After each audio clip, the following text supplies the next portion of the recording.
The first movie I chose for Friends Month is Fools Rush In, starring Matthew Perry and the very beautiful Salma Hayek.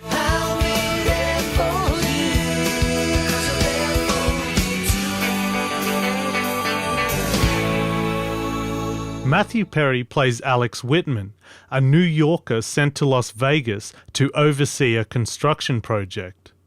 While in Las Vegas, he meets Isabel Fuentes, Salma Hayek. They share one passionate night together. But Alex doesn't see Isabel again until 3 months later, and learns that she is pregnant. On a whim, he proposes to Isabel and wants to have a family with her. It is a collision of two cultures, and both of them must overcome a lot of obstacles to make the relationship work. Now, although I never got into the TV show Friends, I am very aware of its cast. The show was such a big hit that all the cast were able to star in movies by themselves, one of which, for Matthew Perry, was Fools Rush In. Unfortunately, the fans of Friends weren't enough to make the movie a massive hit, as the movie's budget was $20 million and it grossed $30 million worldwide.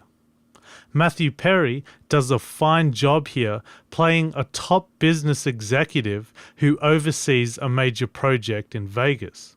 He falls in love with Isabel Fuentes and struggles to balance the relationship between work and his family.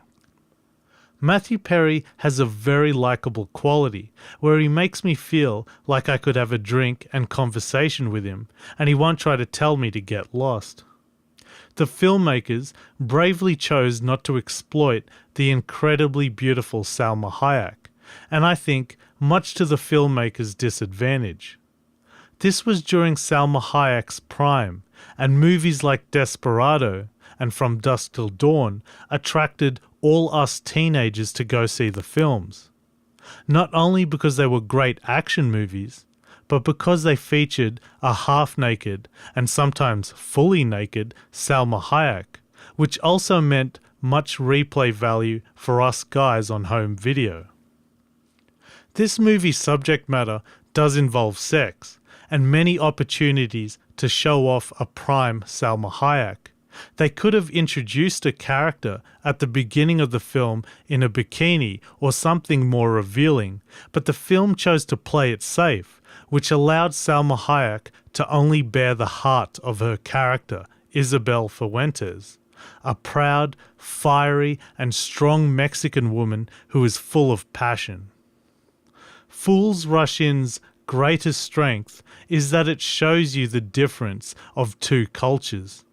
The religious and family-orientated culture of the Mexicans are wonderfully displayed by director Andy Tennant, who doesn't retreat to any cruel stereotypes and warmly shows the importance of religion and family of Isabel's culture. It contrasts with Alec Whitman's wealthy and distant Anglo family. Although they love each other, they do not share close family dinners, or even have consistent communication between each other. And the conflict this creates between them can often be cruel and heartbreaking. The movie shows how different the two cultures are, yet it shows how they share the same values. I was really impressed with how much the film kept me invested right to the end, and I really appreciate how honest and warm the film's portrayal was of the Latin culture. There are so many back and forth moments of will they or won't they, which is actually a common technique in many romantic movies. Unfortunately, I think they overused it in Fools Rush In, and it just really drew out the length of the film, which I felt they could have shortened. But this may also be due to the fact that I have a large gaping hole of emptiness in my soul. Interestingly, Matthew Perry's father, John Bennett Perry, a veteran actor himself, plays Alec Whitman's father in the movie.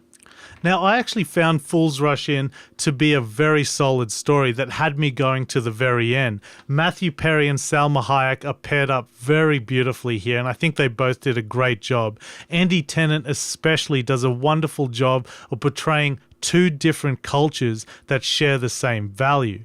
If you haven't seen Fools Rush In, I highly recommend you check it out, especially if you're in the mood for a nice, solid, straightforward romantic movie. Thanks for watching. If you like what you see, please hit the subscribe button. Like us on Facebook and follow us on Twitter. Check out our podcast at www.podmeifyoucan.com.